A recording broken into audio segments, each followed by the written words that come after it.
안녕하세요.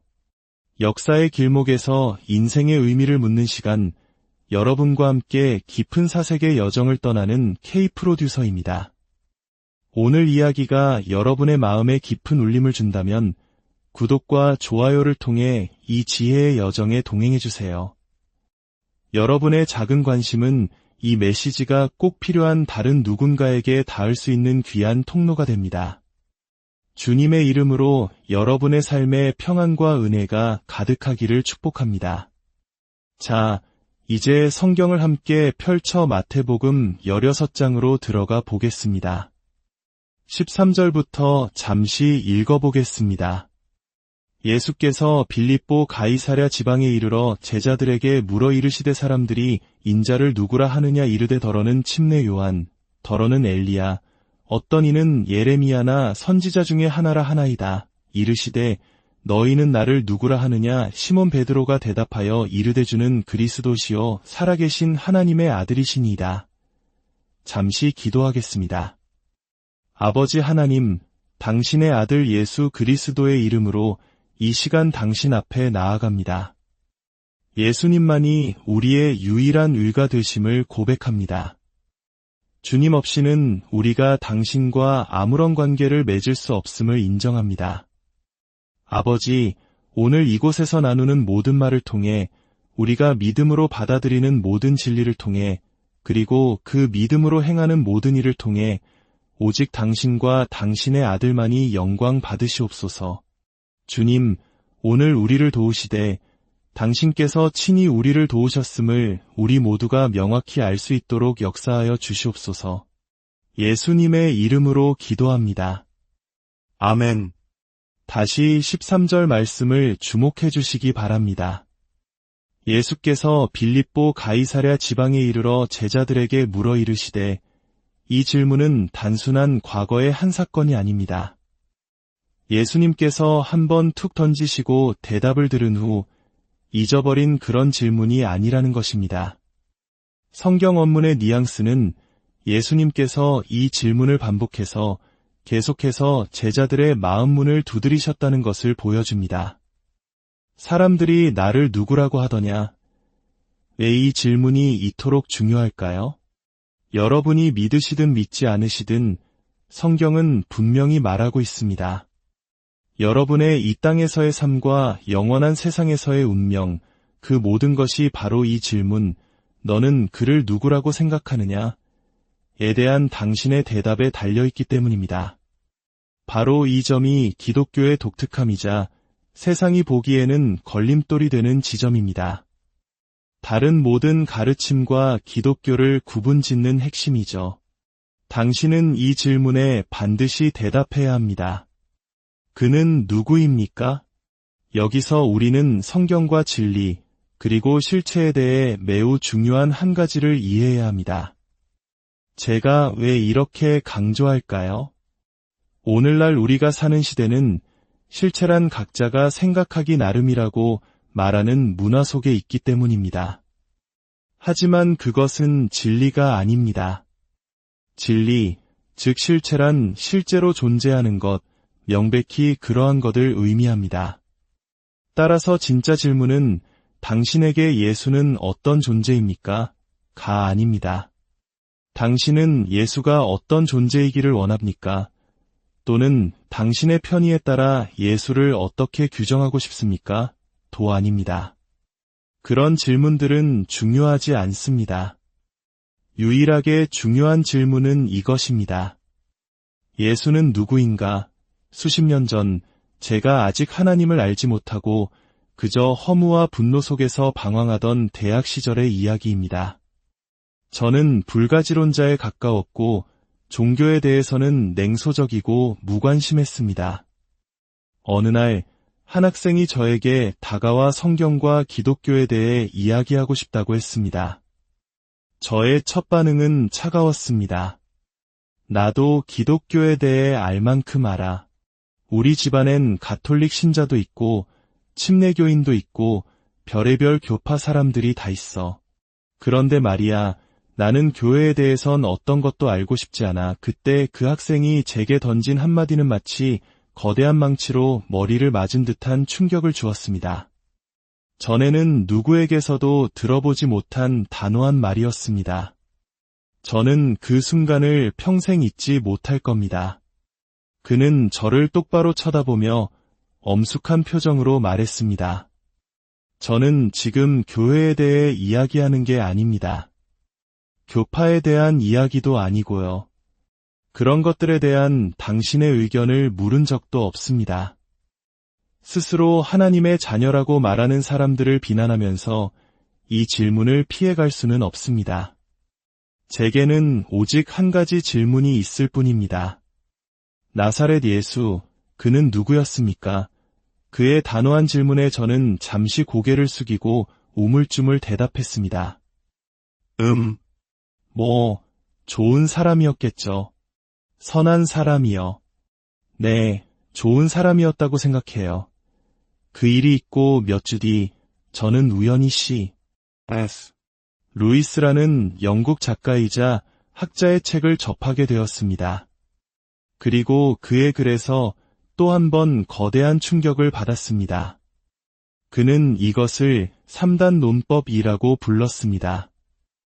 오늘날 진리를 알 수 없다거나 모든 사람이 각자 옳다고 말하는 현란한 상대주의에 대해 이야기하려는 것이 아닙니다. 솔직히 말해 모두가 옳을 수는 없습니다. 논리적으로 가능한 선택지는 두 가지뿐입니다. 누군가 한 명이 옳고 나머지는 모두 틀렸거나 아니면 모두가 틀렸거나 서로 완전히 상반되고 모순되는 주장을 하는 모두가 동시에 옳을 수는 없기 때문입니다. 따라서 예수는 당신에게만 옳은 거야 라고 말하며 넘어갈 수 없습니다. 그는 옳거나 틀렸거나 둘 중 하나입니다. 결코 이 문제를 어물쩍 넘어갈 수 없습니다. C.S. 루이스가 제기한 것, 그리고 그날 책의 페이지를 통해 저를 정면으로 마주하게 한 것은 바로 이것이었습니다. 나사렛 예수라는 인물에 대해 우리가 선택할 수 있는 논리적 가능성은 단 3가지뿐이라는 사실입니다. 첫째, 그는 거짓말쟁이입니다. 이것이 첫 번째 논리적 선택지입니다. 그는 자신이 하나님의 아들이라고 주장했습니다. 더 정확히 말하면 성육신하신 하나님, 즉 인간의 몸을 입고 이 땅에 오신 하나님 자신이라고 했습니다.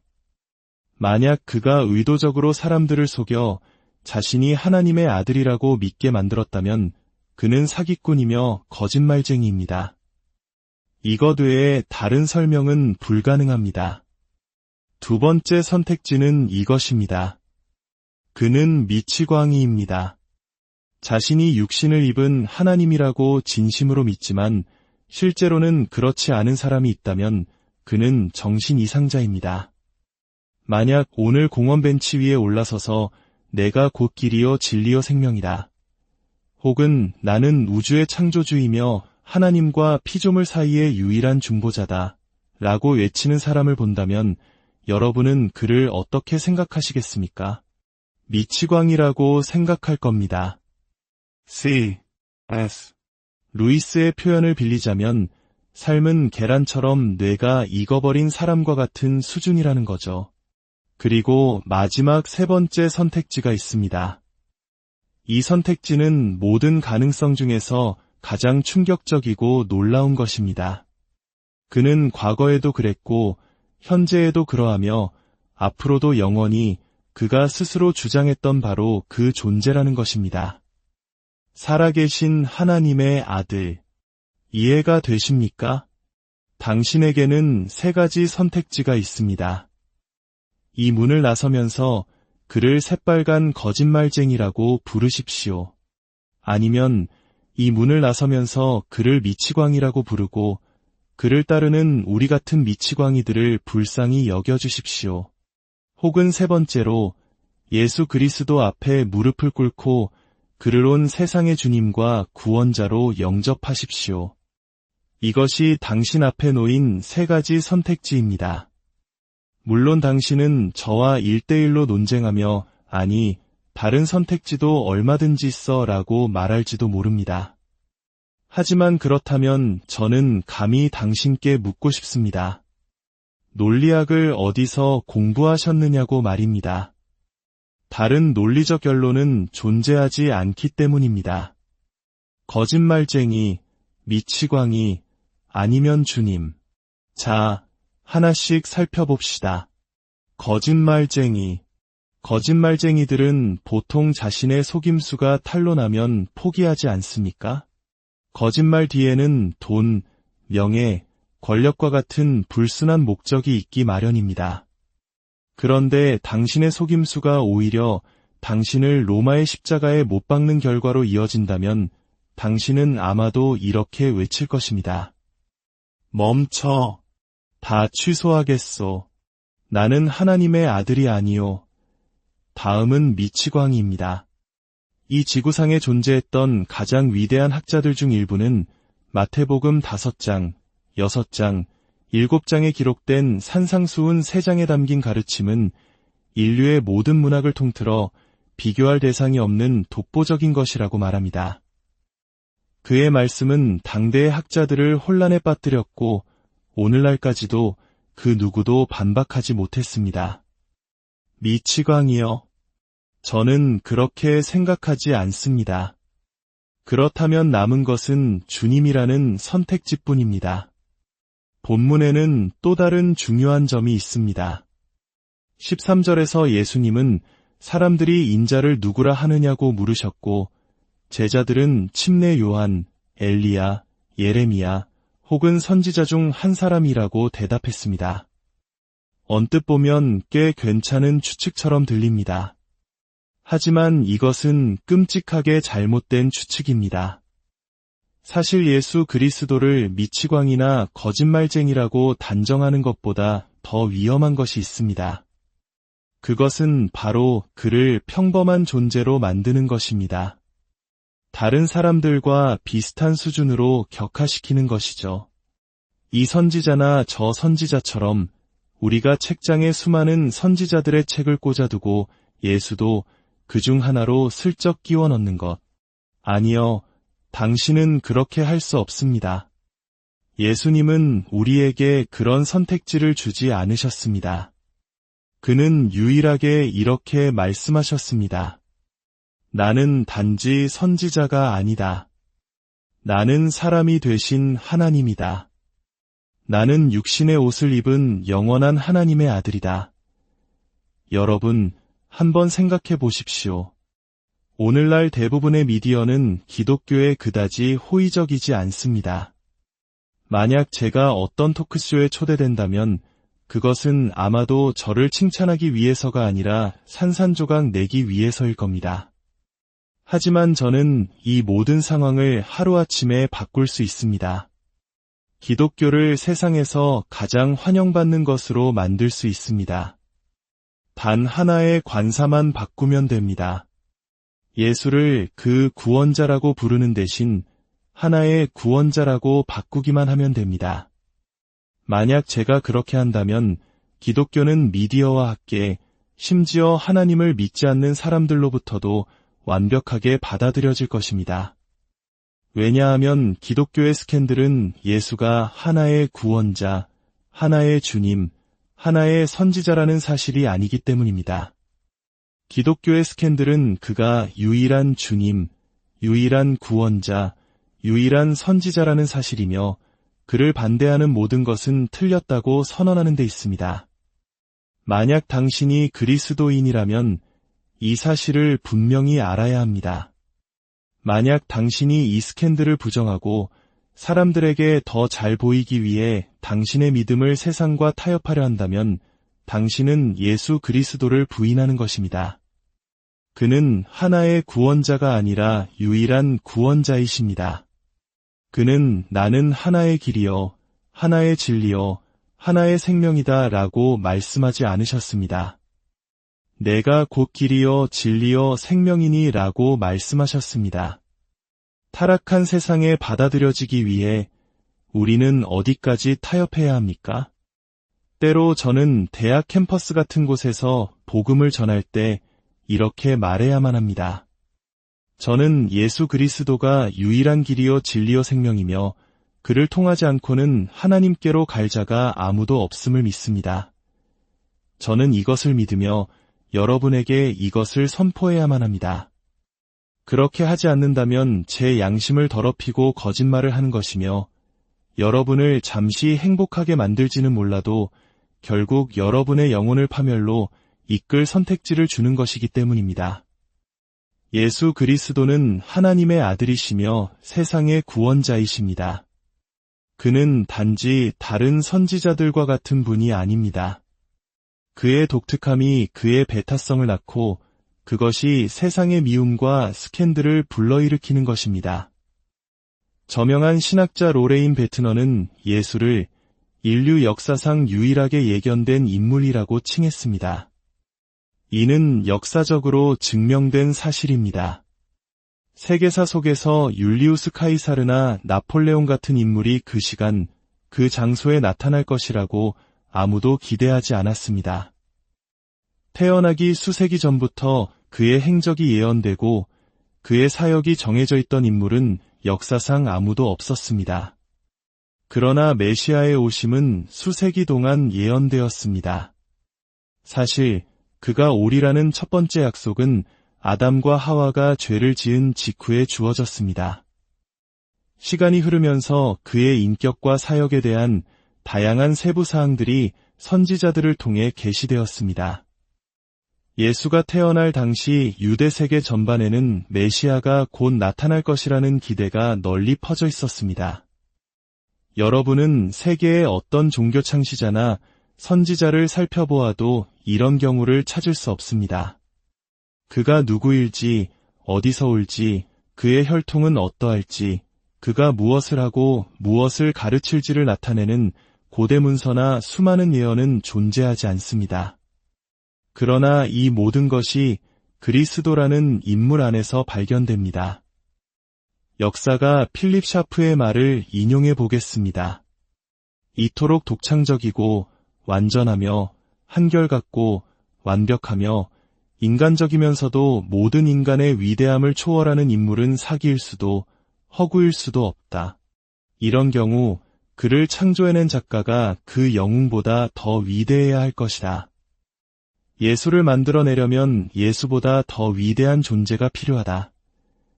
제가 몇 가지 예언을 통해 이 점을 더 분명히 보여드리고자 합니다. 만약 나사렛 예수가 메시아가 아니라면 성경에 기록된 메시아에 대한 모든 약속은 실패한 것이 됩니다. 왜냐하면 더 이상 성취될 수 없기 때문입니다. 창세기 49장 10절에 따르면 규가 유다를 떠나지 아니하며 통치자의 지팡이가 그 발 사이에서 떠나지 아니하기를 실로가 오시기까지 이르리니 라고 했습니다. 이는 유다의 후손이 메시아가 오실 때까지 통치할 것이라는 약속입니다. 그러나 주후 70년 예루살렘이 멸망하고 유대인의 정치적 통치권은 사라졌으며 나라는 흩어졌습니다. 거의 2000년 동안 유다 지파 출신의 통치자는 없었습니다. 만약 예수가 그리스도가 아니라면 창세기 49장 10절의 하나님의 약속은 실패한 것입니다. 다니엘서 9장에 따르면 예루살렘 성은 재건될 것이며 그 후 정해진 기간이 지나면 메시아가 나타날 것이라고 예언했습니다. 이 예언은 예수의 생애와 정확히 일치합니다. 만약 예수가 그리스도가 아니라면 다니엘서의 하나님의 약속은 실패한 것입니다. 시간이 이미 지났기 때문입니다. 말라기 3장과 학개 2장은 메시아가 두 번째 성전이 서 있는 동안에 올 것이라고 가르칩니다. 두 번째 성전은 주후 70년에 파괴되었습니다. 따라서 만약 예수가 그리스도가 아니라면 메시아는 영원히 올 수 없습니다. 또한 주후 70년 성전이 파괴될 때 모든 족보 기록이 소실되었습니다. 이제는 메시아의 혈통을 증명하는 것이 불가능합니다. 이처럼 수많은 예언들이 오직 나사렛 예수를 통해서만 성취되었거나 그가 아니라면 영원히 성취될 수 없게 되었습니다. 그는 메시아입니다. 그리고 메시아는 단순한 인간이 아니었습니다. 고대 유대 랍비들조차 그가 다윗보다 위대한 다윗의 주님이 될 것이며 신적인 존재, 즉 인간이 되신 하나님일 것이라고 믿었습니다. 자, 이제 세상 사람들이 예수에 대해 뭐라고 하는지는 중요하지 않습니다. 중요한 것은 당신이, 바로 당신 개인이 예수에 대해 뭐라고 말하느냐입니다. 만약 당신이 아직 그리스도인이 아니라면 이 질문이 당신의 마음을 떠나지 않고 계속해서 맴돌기를 바랍니다. 당신이 대답을 찾을 때까지 말입니다. 그러나 한 가지 경고하고 싶습니다. 예수님은 친히 가르치시기를 이런 말씀을 듣고도 주의를 기울이지 않고 무시하려 할 때 사탄이 와서 그 말씀을 마음에서 빼앗아 가 다시는 생각하지 못하게 한다고 하셨습니다. 그래서 예수님은 너희가 듣는 것을 조심하라고 말씀하셨습니다. 많이 받은 자에게는 많이 요구할 것이기 때문입니다. 당신은 예수를 누구라고 말하겠습니까? 여기서 우리는 베드로의 고백을 통해 더 깊은 진실을 발견하게 됩니다. 16절에서 베드로가 주는 그리스도시요 살아계신 하나님의 아들이시니야 라고 고백했을 때 예수님은 이렇게 대답하십니다. 바요나 시모나 내가 복이 있도다. 이를 내게 알게 하니는 혈육이 아니요 하늘에 계신 내 아버지시니라. 제가 지금까지 여러 증거들을 제시했지만 당신이 예수 그리스도를 구원과 생명을 주는 방식으로 진정으로 믿기 위해서는 그것이 하나님 아버지의 역사하심이라는 것을 알아야 합니다. 그것은 초자연적인 사건입니다. 하나님께서 당신의 마음을 여시고 이 진리를 당신에게 보여주셔야만 합니다. 그렇다면 어떻게 알 수 있을까요? 지금 제 말에 모두 동의한다고 해도 그것이 당신에게 진정한 믿음이라는 것을 어떻게 확신할 수 있을까요? 세상에는 입으로는 예수가 하나님의 아들이라고 말하면서도 그 삶에는 그 믿음의 증거가 전혀 나타나지 않는 사람들이 너무나 많습니다. 그들의 믿음은 부모님에게서 물려받았거나 지적으로 동의했을 뿐 그들의 삶을 변화시키는 실제가 되지 못한 것입니다. 기독교는 단순히 윤리적이거나 도덕적인 종교가 아닙니다. 예수가 하나님의 아들이심을 인정했으니 이제부터 성경을 읽고 그의 계명을 열심히 지켜야지라고 생각하는 것이 기독교의 전부가 아니라는 말입니다. 그것은 율법주의이며 자기의에 빠지게 하는 치명적인 오류입니다. 베드로가 위대한 고백을 한 직후 예수님은 자신이 예루살렘에 가서 고난을 받고 죽임을 당하고 사흘 만에 살아나야 할 것을 말씀하셨습니다. 이것은 그가 선지자 이상, 즉 구속자이심을 보여줍니다. 만약 당신이 오늘부터 죽는 날까지 단 하나의 죄도 짓지 않고 완벽하게 산다 해도 당신은 여전히 하나님 앞에 죄인으로 설 수밖에 없습니다. 왜냐하면 당신의 과거의 죄가 이미 당신을 고발하고 있기 때문입니다. 과속으로 경찰에게 붙잡힌 운전자가 앞으로는 절대 과속하지 않겠습니다.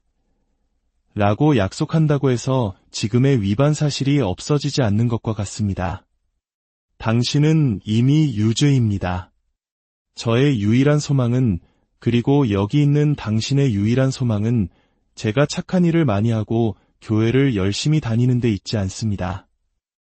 우리의 유일한 소망은 예수 그리스도께서 죄인들을 위해 죽으셨다는 사실에 있습니다. 우리는 모두 하나님의 법을 어긴 죄인이며 거룩하신 하나님 앞에 설 수 없는 존재들입니다. 천국에 가기 위한 조건은 태어날 때부터 죽을 때까지 도덕적으로 완벽해야 하는 것입니다. 그러나 그 누구도 그럴 수 없습니다. 바로 여기에 성경 전체에서 가장 위대한 난제가 등장합니다. 만약 하나님이 의로우시다면 어떻게 죄인을 용서하실 수 있는가? 의로운 재판관이 범죄를 그냥 눈 감아준다면 우리는 그를 부패했다고 말할 것입니다. 하나님은 의로우시기 때문에, 그리고 거룩하시기 때문에, 그리고 사랑이시기 때문에 죄를 미워하십니다. 그는 우리의 죄를 그냥 못 본 척하실 수 없습니다. 그렇다면 어떻게 의로우신 하나님이 불의한 죄인을 용서하시면서도 동시에 자신의 의를 지키실 수 있을까요? 그 해답이 바로 예수 그리스도의 십자가에 있습니다. 의로우신 하나님은 우리의 죄를 정죄하십니다. 그리고 사랑이신 하나님은 친히 사람이 되셔서 우리가 살 수 없었던 완벽한 삶을 사셨습니다. 그리고 그 하나님의 아들이 갈보리 십자가에 달리셨습니다. 그곳에서 우리의 모든 죄가 그에게로 전가되었습니다. 하늘의 하나님은 그의 유일한 아들을 외면하셨습니다. 아들이 죄 자체가 되었기 때문입니다. 우리가 영원히 겪어야 할 하나님과의 분리를 아들이 그 나무 위에서 대신 겪으신 것입니다. 그리고 거룩한 하나님이 우리의 죄에 대해 쏟아 부으셔야만 하는 모든 진노가 그의 아들에게 쏟아졌습니다. 예수님께서 겟세마네 동산에서 이 잔을 내게서 옮기시옵소서라고 기도하신 것은 로마 군인의 창이나 채찍이 두려워서가 아니었습니다. 그 잔에는 바로 우리의 죄에 대한 전능하신 하나님의 진노가 담겨 있었기 때문입니다. 그분은 그 잔을 남김없이 다 마셨고 다 이루었다 고 외치셨을 때 우리의 죄값은 완전히 지불되었습니다. 그리고 사흘 만에 부활하심으로 하나님은 그의 죽음이 우리의 모든 죄를 씻기에 충분했음을 세상에 증명하셨습니다. 그러므로 예수 그리스도를 믿는다는 것은 그분의 가르침을 따르는 것을 넘어 나에게는 아무런 의가 없으며 오직 하나님께서 갈보리 십자가와 부활을 통해 나를 위해 행하신 일만이 나의 유일한 소망임을 고백하는 것입니다. 그렇다면 믿기만 하고 마음대로 살아도 되는 것일까요? 절대 그렇지 않습니다. 진정으로 예수 그리스도를 믿는 사람은 성령으로 거듭나 새로운 피조물이 됩니다. 마치 흉포한 코요테가 온순한 양으로 그 본성 자체가 변하는 것과 같습니다. 이전에는 사랑했던 죄를 미워하게 되고 이전에는 미워했던 의를 사랑하게 되는 내면의 변화가 일어나는 것입니다. 이것이 진정한 기독교입니다. 종교는 코요테를 우리에 가두는 것이지만 복음은 코요테를 양으로 변화시키는 것입니다. 당신의 삶은 어떻습니까? 당신은 종교라는 우리 안에 갇혀 있습니까? 아니면 그리스도 안에서 새로운 피조물로 변화되었습니까? 당신의 모든 의로움이 하나님 앞에서는 더러운 옷과 같음을 인정하십시오. 그리고 오직 그리스도께 당신의 모든 것을 던지십시오. 내가 가진 것 아무것도 없이 오직 주님의 십자가만을 붙드는 것입니다. 기도하겠습니다. 아버지 하나님, 당신의 말씀과 그리스도의 십자가에 감사드립니다. 우리의 마음과 생각을 열어 당신을 알게 하시는 성령님께 감사드립니다. 주님, 이 말씀을 듣는 모든 이들을 도와주시옵소서. 그들의 삶 가운데 역사하여 주시고 오직 주님만이 주실 수 있는 참된 평안과 구원의 기쁨을 맛보게 하여 주시옵소서. 예수님의 이름으로